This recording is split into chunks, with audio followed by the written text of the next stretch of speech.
ভারতে এবার মসজিদের ভেতর ইমামকে পিটিয়ে হত্যা।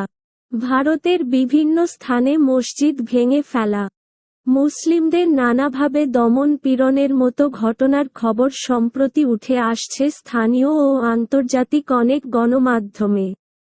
এ নিয়ে আলোচনা সমালোচনাও কম হয়নি। তবে এবার যেন ছাড়িয়ে গেল সব মাত্রা। দেশটির উত্তর পূর্বাঞ্চলীয় রাজ্য রাজস্থানের আজমিরে মসজিদের একজন ইমামকে পিটিয়ে হত্যা করা হয়েছে বলে খবর পাওয়া গেছে। ভারতে মোহাম্মদ মাহির নামে একজন ইমামকে পিটিয়ে হত্যার ঘটনা ঘটেছে। ভারতীয় সংবাদমাধ্যম এনডিটিভি সোমবার ২৯ এপ্রিল এক প্রতিবেদনে জানিয়েছে, গেল শনিবার আজমিরের একটি মসজিদের ভেতরে মুখোশ পরিহিত অজ্ঞাত ৩ দুর্বৃত্ত মোহাম্মদ মাহির ৩০ নামের ওই ইমামকে পিটিয়ে হত্যা করে। প্রতিবেদনে বলা হয়েছে, আজমিরের রামগঞ্জের কাঞ্চননগরে অবস্থিত মসজিদের ভেতরে নিজের শিশু সন্তানদের নিয়ে ঘুমিয়েছিলেন মোহাম্মদ মাহির। এই সময় হামলার শিকার হন তিনি। ইমাম মাহির উত্তরপ্রদেশের রামপুরা এলাকার বাসিন্দা বলে জানিয়েছে পুলিশ।